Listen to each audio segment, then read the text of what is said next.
Flight attendant laughs at black man's cheap suit. She regrets it when he makes one call. They say you never really know who you're sitting next to on an airplane.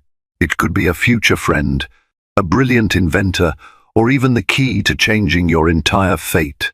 This is the story of one flight attendant who discovered just how true that statement could be, except her discovery came at a terrible price.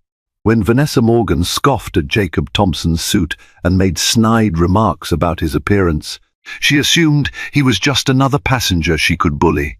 Little did she know, Jacob was just one phone call away from turning her world completely upside down. Vanessa Morgan's day was off to a hectic start, though it wasn't all that unusual for someone working in her field. She had arrived at Los Angeles International Airport LAX earlier than normal because a large group of first-class travelers needed extra assistance. They were all part of a major financial conference in New York, and many of these travelers had lofty expectations for their flight. As a flight attendant for Delta Airlines, Vanessa prided herself on maintaining impeccable customer service, at least for those she deemed worthy of it. Standing at the door of the Boeing 757, she greeted first-class passengers with a dazzling smile. She made it a point to notice their clothes, jewelry, or any small detail that might hint at the size of their wallets. She poured out her politeness onto the men and women donning designer suits, premium leather shoes, and expensive watches. If there was one thing Vanessa had learned in her tenure, it was that first-class treatment was so often reciprocated with generous tips and connections, and she believed that cultivating that circle of power and wealth would help her climb the ladder in life. Her mood began to sour, however, the moment she spotted Jacob Thompson entering the jet bridge. At a glance, Jacob was tall and confident, wearing a navy blue suit that was neither flashy nor obviously branded. Truthfully, it was a decent suit, but Vanessa took one look at it and decided it must have been off the clearance rack. She noticed that the elbows looked slightly worn, and the stitching near the collar wasn't perfectly aligned. She spotted a scuff on his black lace-up shoes and an older, somewhat scratched watch around his wrist. To her, these small details equated to cheap. She couldn't help but roll her eyes as Jacob approached.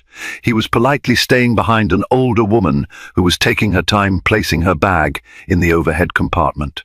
He patiently waited, offering to help if she needed it, but Vanessa stood there, tapping her foot.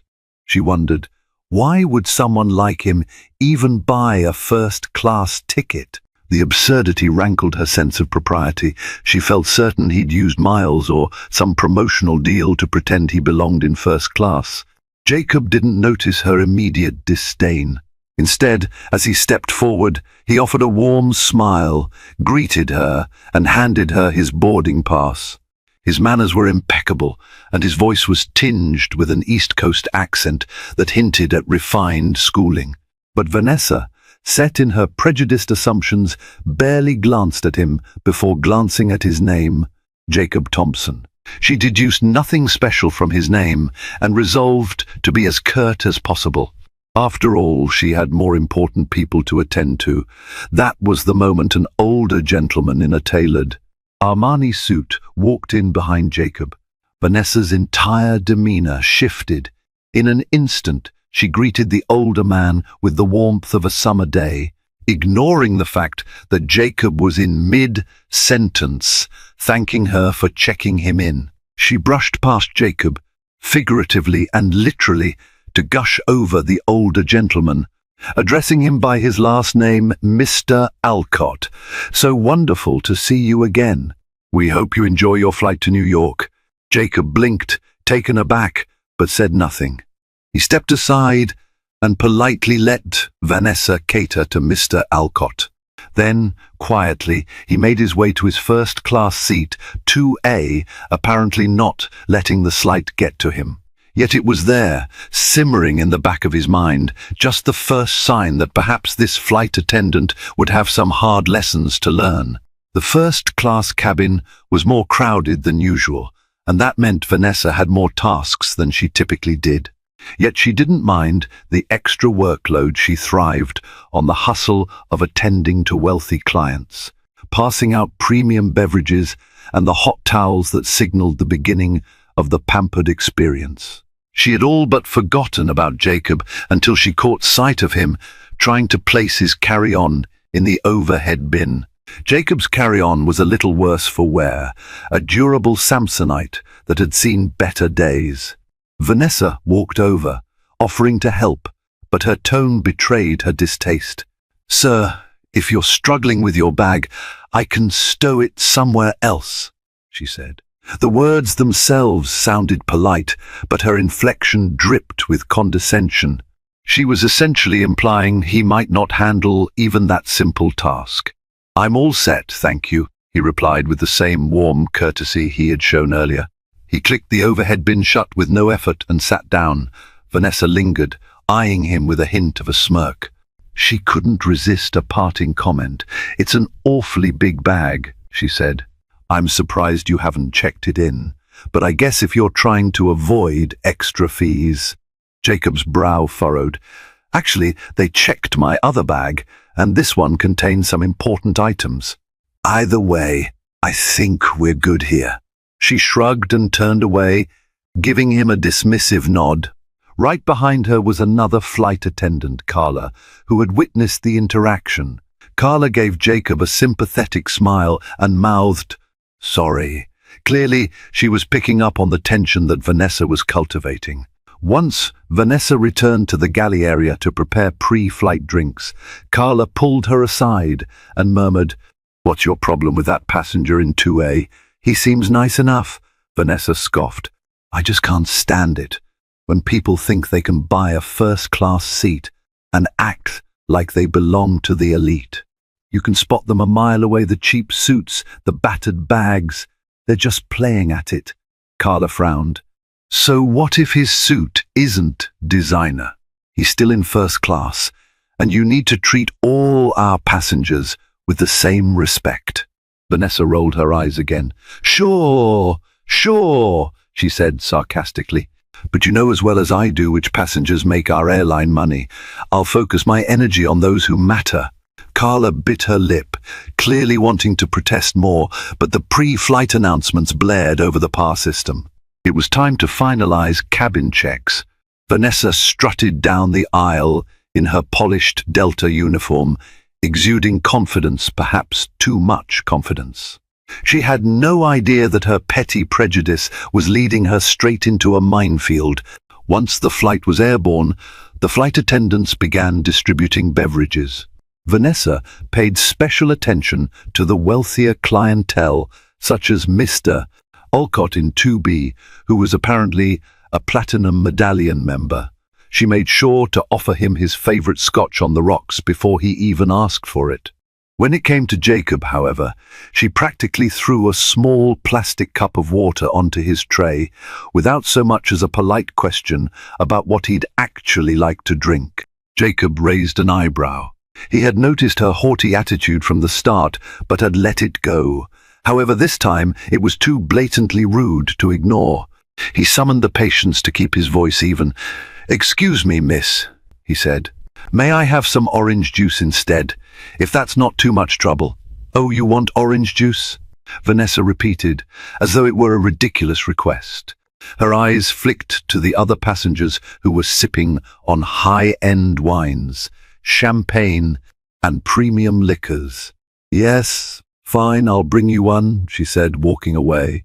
Jacob watched her go, a sense of disbelief unfolding in his chest.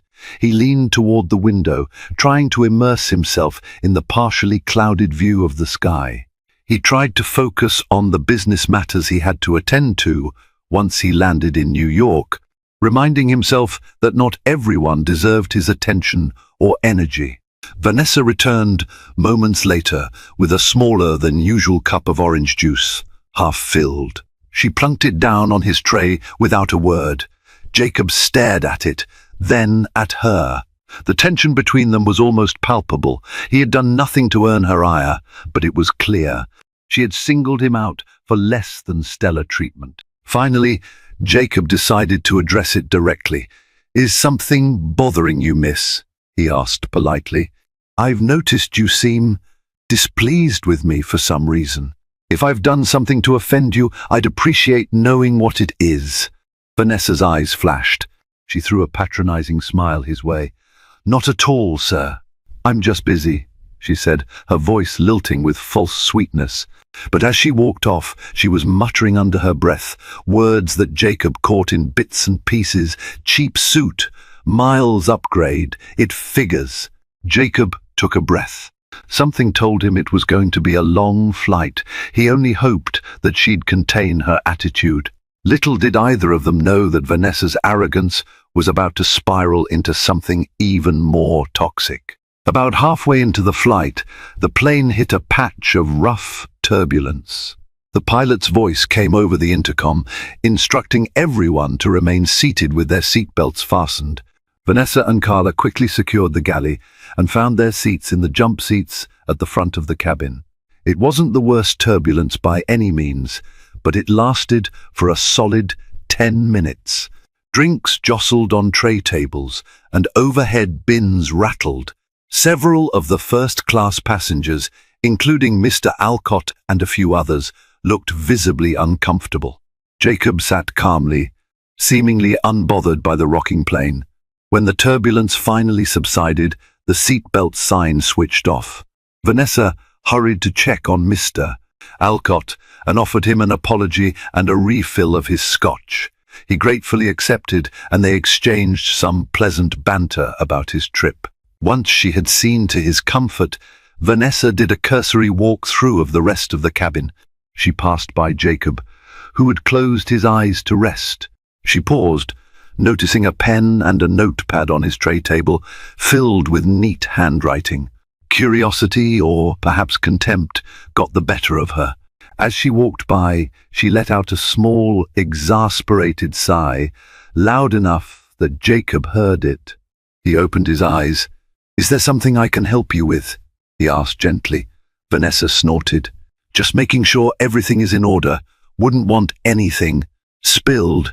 "Do you need any more orange juice?" she asked, the question dripping with sarcasm. Jacob held her gaze. "I'm fine, thank you." Instead of walking away, Vanessa continued, "So, are you traveling for work or leisure?" Her tone made the question sound more like an interrogation than a friendly inquiry. He answered politely, "Work, but I'll have a little leisure as well. I have some business meetings in New York." Vanessa made a show of looking him up and down, her eyes lingering on the visible wear in the fabric of his suit. "What line of work?" she asked with forced politeness. He hesitated, not sure why she was prying. "I'm in consulting," he replied, choosing to keep it vague. She gave him a sardonic smile. "Consulting? Ha! Well, I guess it must be worth the occasional upgrade." With that, she pivoted, leaving him with the distinct impression that she was mocking him. From across the aisle, Carla witnessed the exchange. Once Vanessa returned to the galley area, Carla shot her a disapproving look. "You're crossing a line," Carla murmured under her breath. Vanessa merely shrugged. "He's not complaining," she retorted, though her eyes betrayed her. She clearly enjoyed the small power trip. If he wants to complain, he can. But do you really think anyone will take his side over mine? That question hung in the air, heavy with implication. Carla frowned, but couldn't find the right words to counter Vanessa's brazen attitude. She wondered if all this animosity stemmed purely from the perceived cheapness of his suit, or if Vanessa harbored deeper, uglier biases she wasn't openly acknowledging. A few hours into the flight, a flight attendant's usual duties included collecting trash, refreshing drinks, and providing meals. In first class, that meant offering premium meal choices. Vanessa was in charge of the meal service, so she diligently went through the small menu with each passenger, describing the gourmet options: seared salmon with a lemon beurre blanc sauce, or roast chicken with a side of truffle mashed potatoes. She lavished extra warmth on those she deemed worthy, even offering them her personal culinary recommendations. When she reached Jacob's row, she recited the menu so quickly that the words blurred together. "Salmon or chicken, which do you want?" she rattled off, crossing her arms. Before he could fully register, she tapped her foot. "Sir, we don't have all day." Jacob studied her face for a long moment. At last he said politely, "I'll have the salmon, please." "Fine," Vanessa replied tersely. She scribbled on her notepad and moved on. Minutes later, when meals were being handed out, Vanessa delivered the salmon to him with a forced smile. It looked appetizing, a seared piece of salmon, lightly glazed, on a bed of risotto. Jacob placed his napkin on his lap and prepared to enjoy his meal, despite the tension that had marked this journey so far. He had barely gotten 2 bites in when a commotion broke out in the row behind him. Apparently, Mr. Alcott had been served the chicken dish when he had requested salmon. The passenger was complaining loudly, insisting that he'd specifically asked for salmon and that it was unacceptable for a Platinum Medallion member to be denied his first choice. Vanessa's eyes widened in dismay. She hurried to Mr. Alcott's side, apologizing profusely. "I'm terribly sorry, Mr. Alcott. Let me see if we have any extra salmon left." She scurried off to the galley, rummaging through the remaining meals. Meanwhile, Carla was trying to calm Mr. Alcott, offering him a drink while the issue got sorted out. Upon returning, Vanessa's expression was strained. "It seems we're all out of salmon, Mr. Alcott," she said. "But let me see what I can do. Perhaps we can swap meals?" Mr. Alcott bristled. "Swap? That's unprofessional. It's not about the meal, it's about the principle of it." Vanessa swallowed hard. She looked around, scanning the rows until her eyes landed on Jacob, who was quietly eating his salmon. Then a sudden idea, unscrupulous as it was, formed in her mind. After all, Mr. Alcott was an important passenger, someone she'd do anything to keep satisfied. Vanessa marched up to Jacob and put on her best apologetic face. "Sir, I'm afraid there's been a mix-up. We accidentally gave you Mr. Alcott's meal. He specifically requested salmon, and we're completely out of it. Would you mind swapping to the roast chicken? It would mean a lot to us to correct this mistake." Jacob looked at her, taken aback.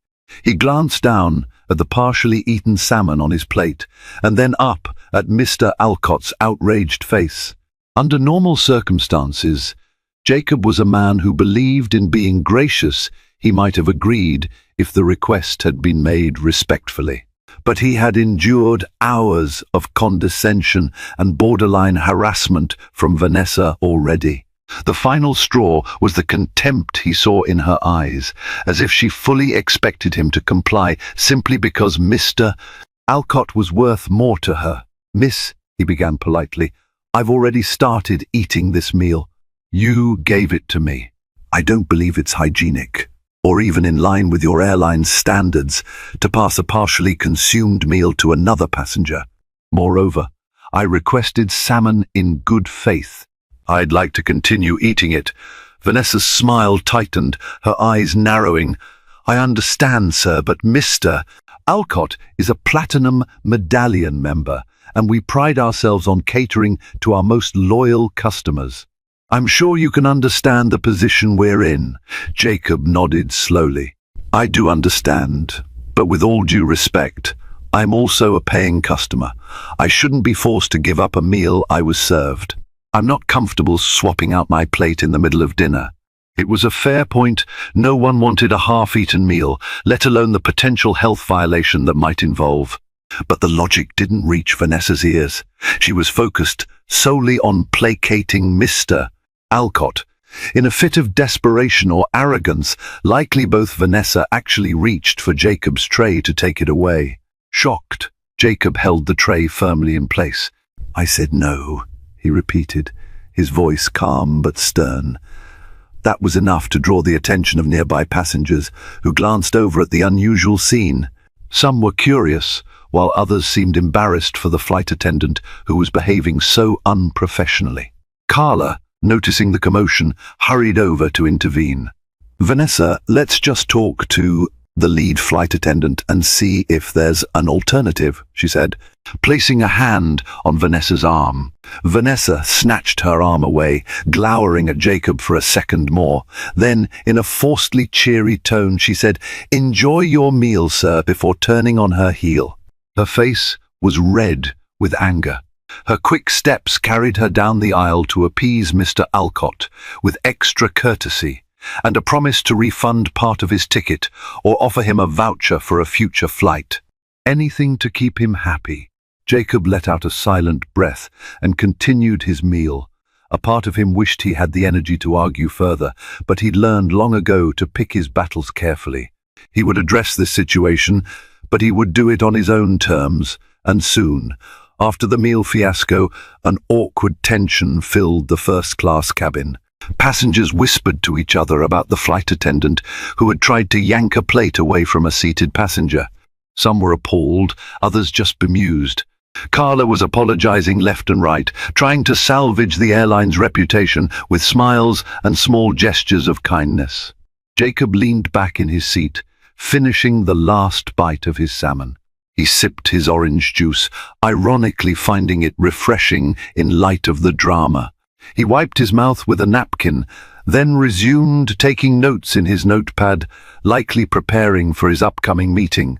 That's when Vanessa approached again, her eyes scanning for an opportunity to undermine him further. She noted that Mr. Alcott was now calmed down, sipping his scotch and nibbling on the chicken dish, which was, ironically, quite high-end as well, but her ego was bruised from the confrontation with Jacob. She wanted to reassert her authority. She sidled up to his seat with a falsely sweet smile. "I apologize for earlier," she said, though her tone suggested anything but sincerity. "I just wanted to let you know we do have a seat available in economy, if you'd prefer a more peaceful flight. I understand you might be more comfortable there. No extra cost, of course." Jacob blinked, incredulous. Was she really suggesting he move to economy halfway through the flight while he was in the middle of enjoying a service he had paid for? He stared at her, at a loss for words. "No, thank you," he managed after a moment. She smirked. "All right then, just letting you know it's an option."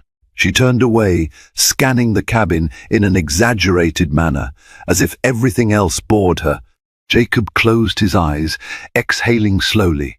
He reminded himself of the principles he'd been taught by the mentors in his life: always maintain your composure and never let your temper cloud your judgment. But his patience was wearing thin. This was more than just a series of small slights. It was a concerted effort to degrade and humiliate him. When Vanessa retreated to the galley, Carla cornered her, seething with frustration. "You just offered him a seat in economy as if you're doing him a favor. Are you out of your mind? That's downright hostile. I might have to report this to the supervisor on the ground once we land." Vanessa waved her off. "Calm down, Carla," she hissed. "Don't be so dramatic. That passenger is trouble.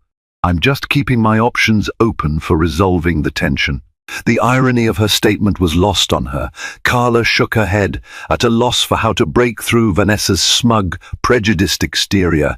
She considered approaching the lead flight attendant, but she was worried about creating a scene mid-flight. One way or another, Carla knew this wasn't going to end well for Vanessa if she continued on this path. Hours crept by at cruising altitude. The cabin lights were dimmed, allowing passengers to rest or watch in flight entertainment. Jacob decided to read through some documents related to a venture capital deal he was evaluating.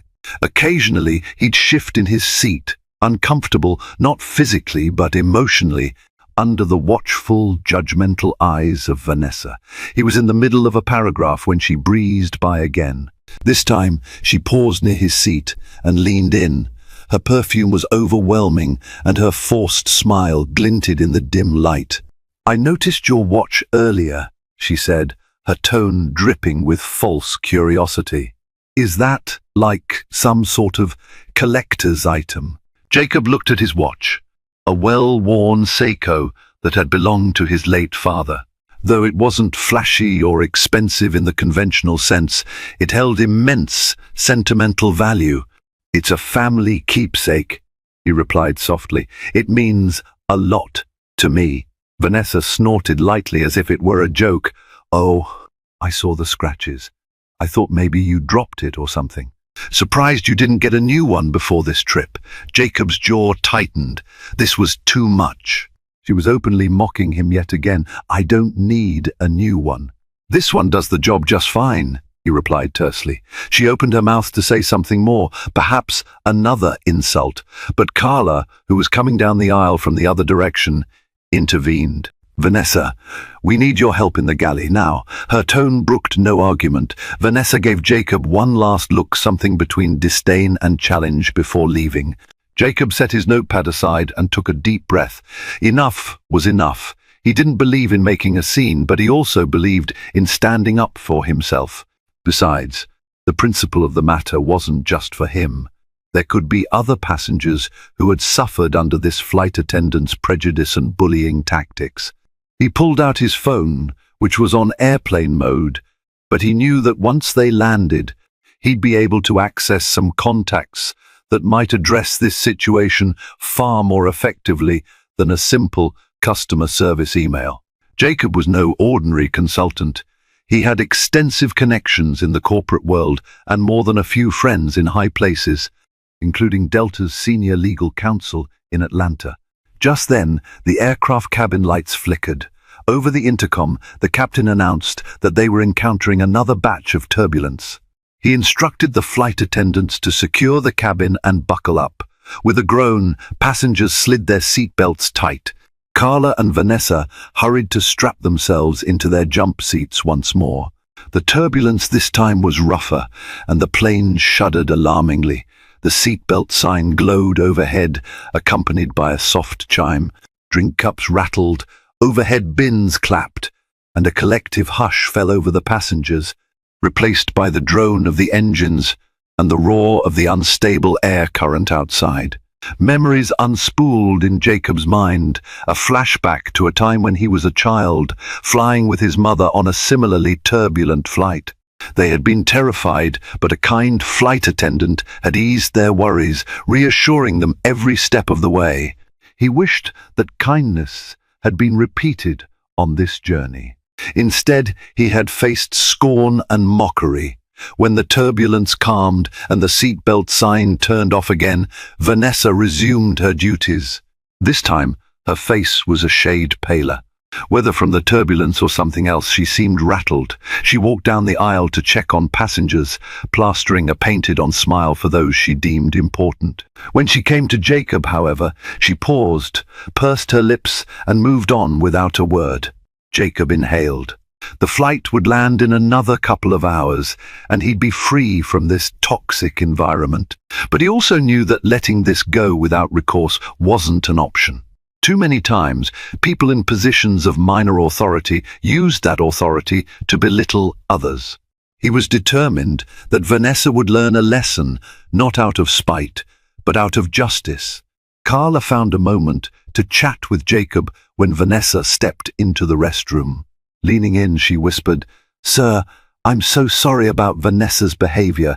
This is not how we do things at Delta." Jacob nodded politely. "I appreciate your concern. It's not your fault, but I'm surprised she's so comfortable acting this way." Carla sighed. "She usually targets folks she thinks won't complain or won't be taken seriously. Unfortunately, I've seen her do this before, but I've never seen her push quite this far." Jacob frowned. "She's done this to other people?" Carla grimaced. "Not always so blatantly. But yes, her prejudice, or whatever you want to call it, it's part of her pattern. You're not the first passenger she's singled out." She checked over her shoulder nervously.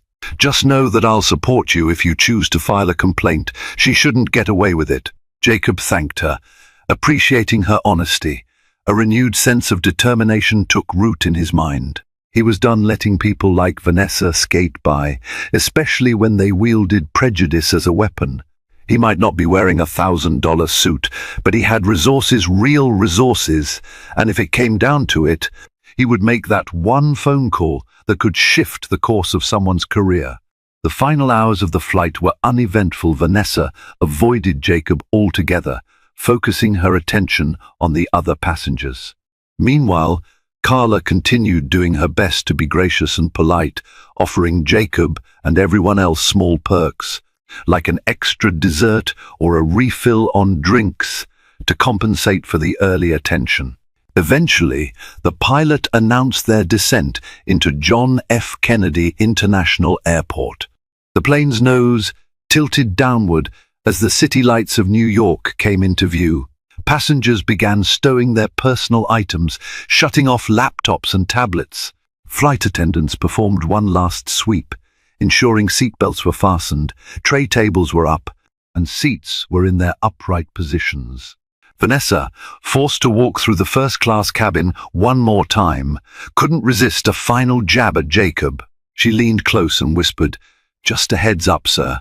I'll be informing security that you were causing a disturbance on board, so don't be surprised if they want a word with you after we land." She ended the sentence with a saccharine smile and moved on. Jacob's eyes widened. He couldn't believe her audacity. He had been nothing but polite, or at least calm, in the face of her insults, and now she was threatening him with a security issue? It was beyond unprofessional, it was malicious, and it was definitely the last straw. He decided then and there that he would make that phone call. Not to the standard customer service line, not to some powerless representative. He had the direct line of an executive at Delta, someone with real power. He also had the phone number of a close friend who was a prominent civil rights attorney in New York. If Vanessa wanted to escalate things, he'd meet her at that level, and then some. The aircraft touched down smoothly on JFK's runway. As the plane taxied, the flight attendants reminded everyone to remain seated with seatbelts fastened. When they finally parked at the gate, the seatbelt sign dinged off, and passengers stood to gather their belongings. Jacob took his time collecting his bag from the overhead bin, trying to quell the anger simmering in his veins. He was perfectly composed on the outside. There would be no outburst, no shouting match, no drama. Just the calm, calculated action of a man who knew how to handle injustice. Carla gave him a small nod of encouragement, as if saying, "Do what you need to do." As Jacob stepped into the aisle, Vanessa appeared at the front, directing passengers off the plane. She flashed a plastic smile at everyone, but her eyes glanced over Jacob's shoulders, perhaps expecting security. No one was there. She frowned slightly, then quickly fixed her expression and said, "Have a nice day," in the most monotonous tone possible when it was. Jacob's turn to disembark. He responded with a polite, "You too," and stepped off, feeling a strange sense of relief just to be out of her presence.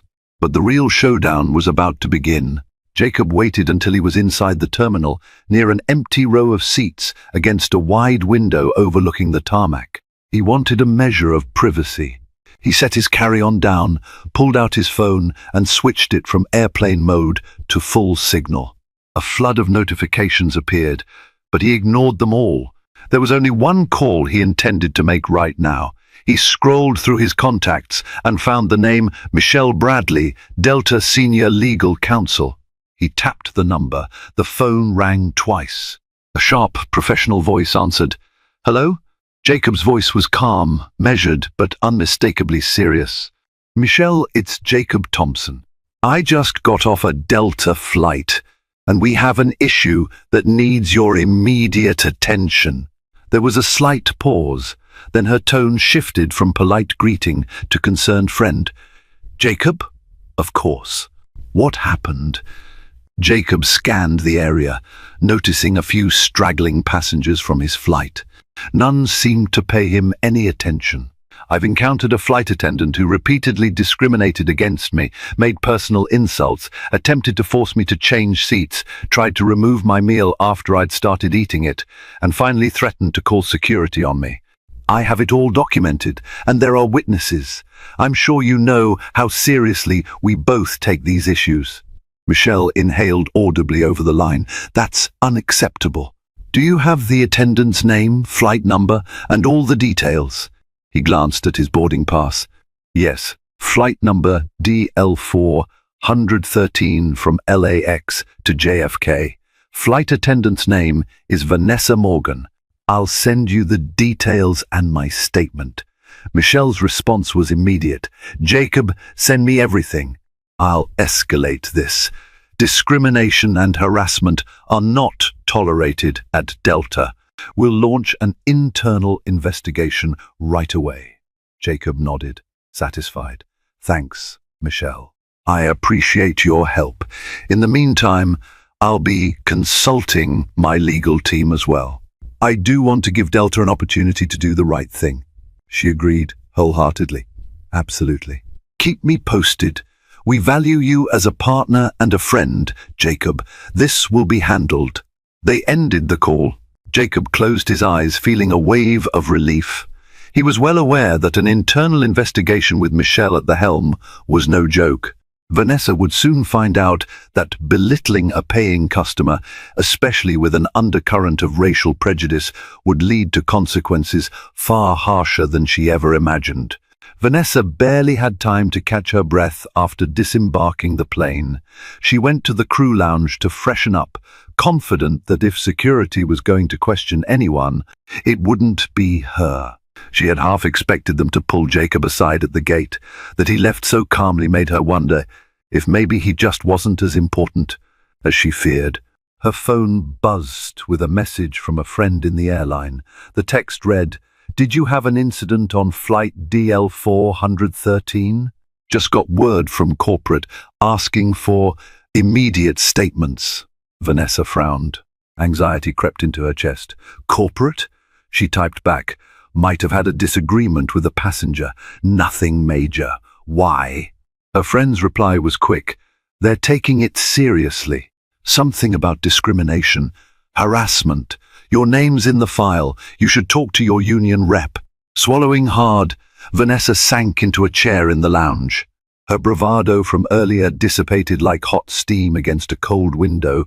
She began to realize that her actions had not gone unnoticed. She worried about losing her job or facing disciplinary measures. But even then, part of her still clung to the belief that she was in the right, that Jacob was just a troublemaker who had overreacted. Within minutes, her phone rang with a call from the base supervisor. Vanessa stared at it, heart pounding, then reluctantly answered, stepping into an empty corridor. "Hello, this is Vanessa." A brusque voice greeted her. "Vanessa Morgan, I just received notice that you're required to file a formal statement regarding allegations of misconduct on flight DL4 113. You're on immediate administrative leave pending the investigation. Report to my office first thing tomorrow morning." Vanessa's cheeks grew hot. "Administrative leave?" "But—" "No buts," the supervisor interrupted. "This is from corporate. I suggest you gather your records and your union representative. We'll be expecting you."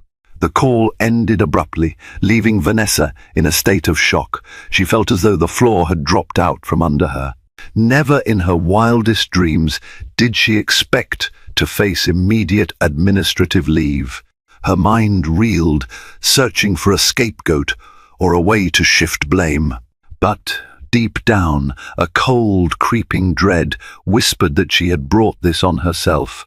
Meanwhile, Jacob was already on his way to his hotel in Manhattan.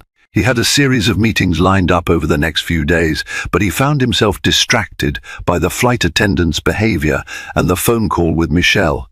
At the hotel, he wrote a concise yet detailed email to Michelle, attaching a typed statement of everything that had happened, from her initial snide comments to the final threat at landing.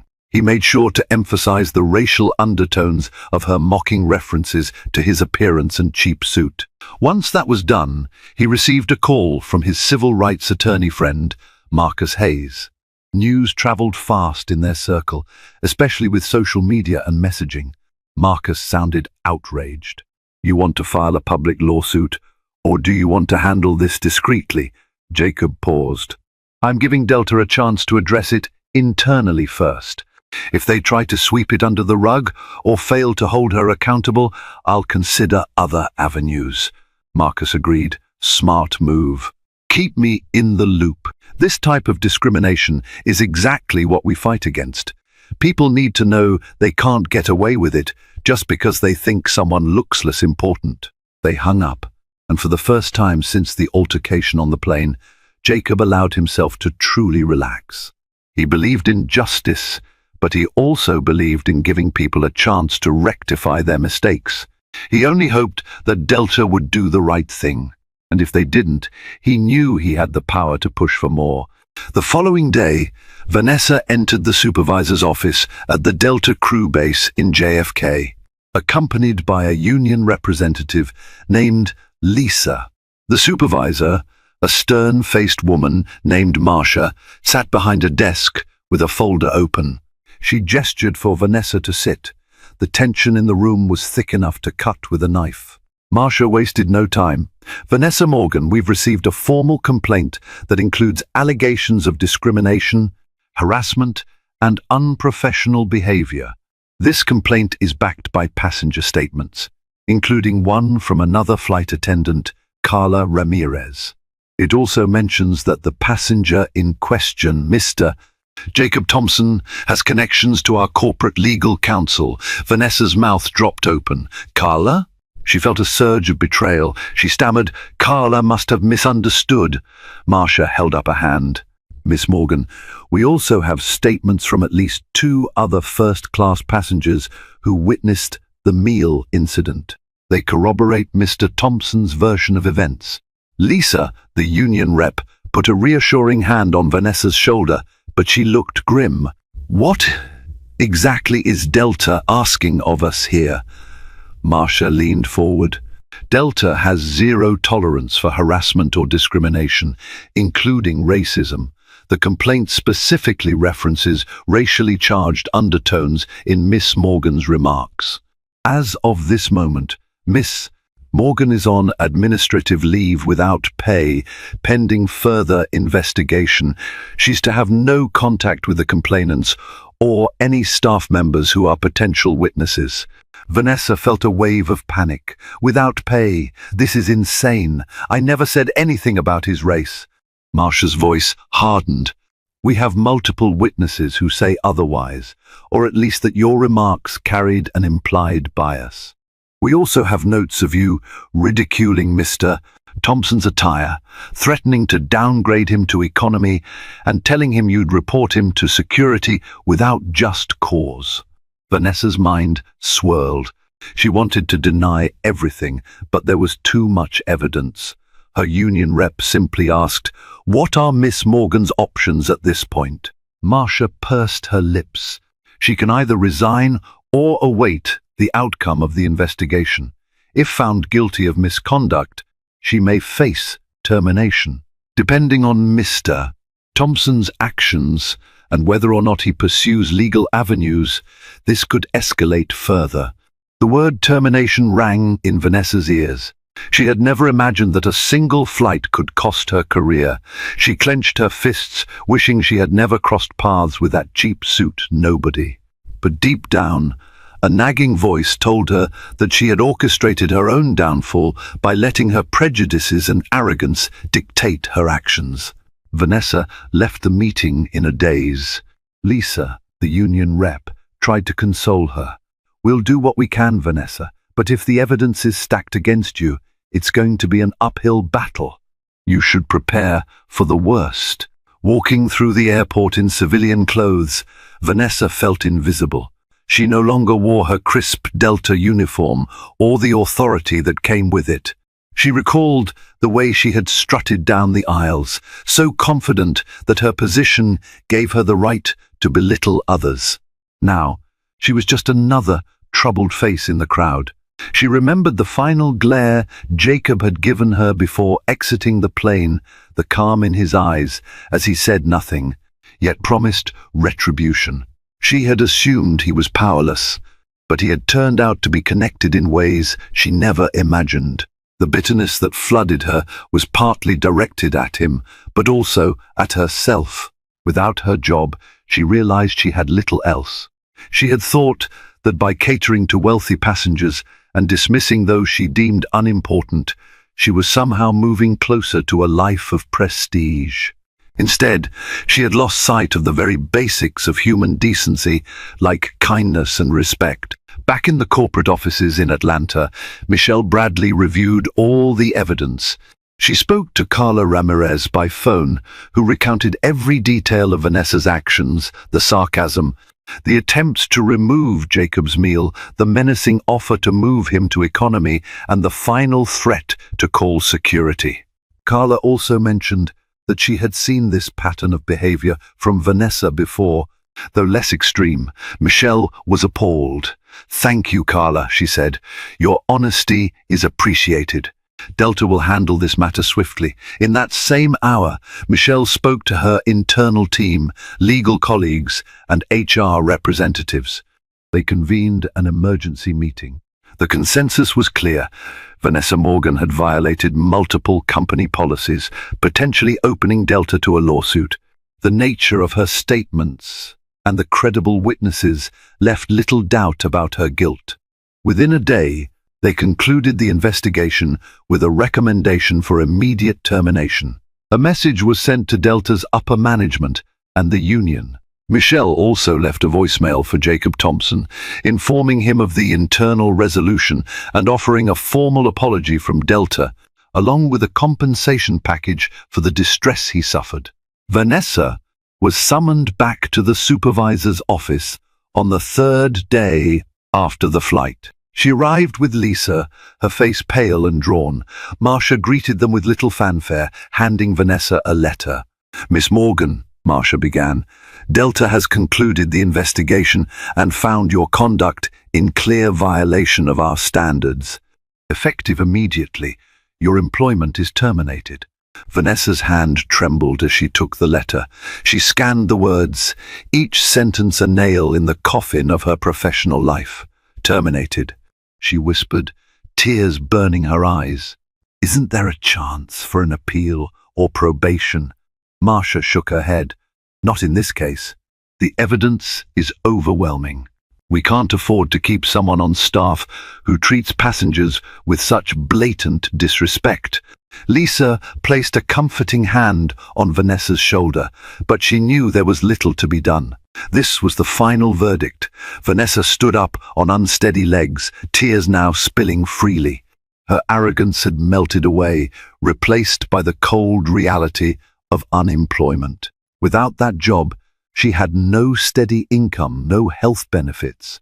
She had moved to an expensive neighborhood, anticipating promotions that never came. Now her dreams had collapsed, all because she had made it her mission to humiliate a man in a cheap suit, a man who turned out to have the power to topple her carefully curated facade. A week later, Jacob was finishing up his business in New York. He had just wrapped up a successful meeting with a group of investors. Sipping a latte at a cafe near Columbus Circle, he checked his phone messages. One voicemail stood out. "Michelle Bradley, Delta Airlines." He listened to the voicemail, hearing Michelle's formal apology on behalf of Delta and her confirmation that the flight attendant in question was no longer employed with the company. They offered him a generous compensation package, a combination of travel vouchers, upgraded status, and a monetary sum. "We value your comfort and trust in our airline," the message concluded. Jacob exhaled softly, relief mingling with the satisfaction that justice had been served. He had no intention of publicly dragging the airline through the mud as long as they had taken appropriate disciplinary action and seemed sincere in their apology. True to his word, he'd let Delta handle it from within. He dialed Michelle back. She answered on the second ring, sounding both formal and warm. He thanked her for Delta's prompt action, accepted the apology, and said he would forward the details to his attorney as a formality.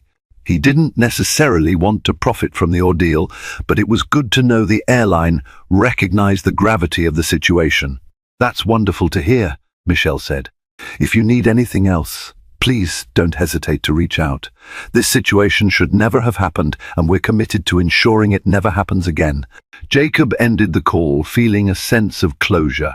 He hoped Vanessa Morgan would learn a lesson from this, a harsh lesson, no doubt, but one that might set her on a better path. For Vanessa Morgan, life took a steep downward turn. She tried to find work with other airlines, but the black mark on her employment record haunted her.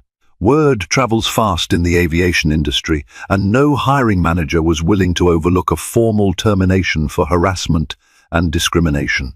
Desperate, she found a temporary job as a server at an upscale restaurant near Times Square, but it didn't last. She found herself treating certain customers rudely again, and her manager fired her within a month. Financial pressures mounted, rent was overdue, credit card bills stacked up. Her once glamorous life footing the bill for designer shoes, hoping to mingle with first-class passengers, was replaced by the bleak reality of ramen noodles and second-hand clothing.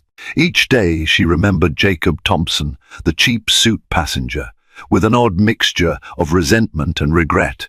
It was impossible to deny that her own behavior had lit the fuse on her downfall. Eventually, she realized she needed true change. She joined a local community center program that focused on counseling and personal development. Through group sessions, she confronted her biases and the root causes of her need to belittle others in order to feel powerful. It was a painful process, but it was her last hope to reinvent herself and potentially seek out a career that wouldn't require her to put on a customer service mask she so often misused.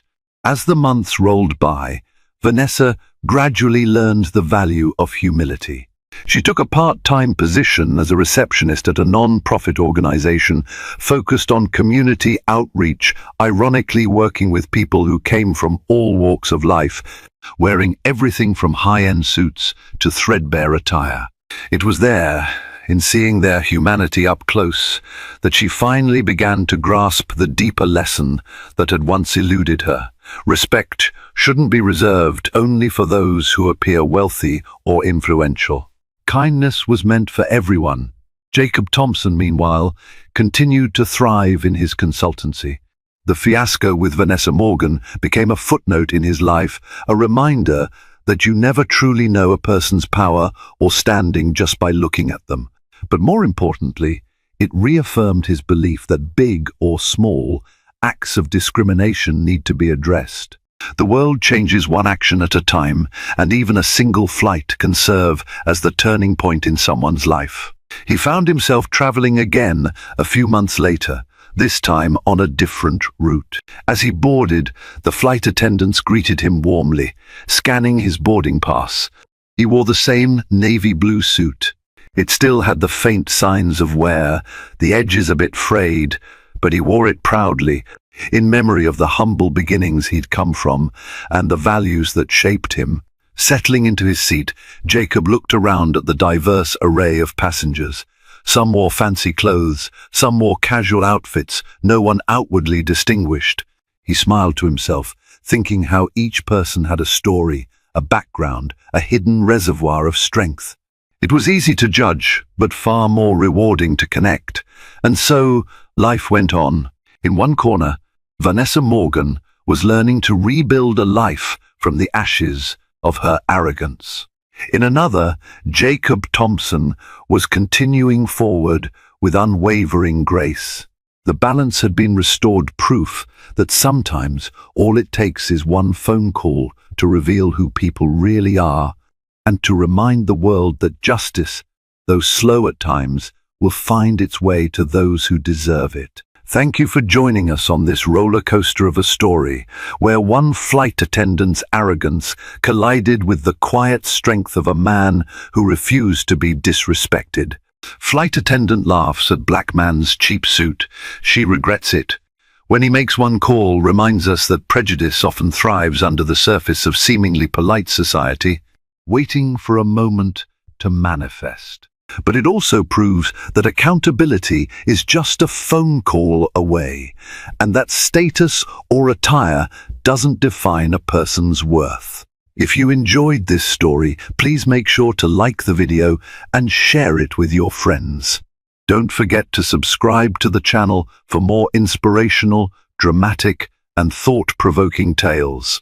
Your support helps us continue to bring stories that entertain, educate, and challenge our perspectives on life and human decency. Together, we can amplify empathy and understanding.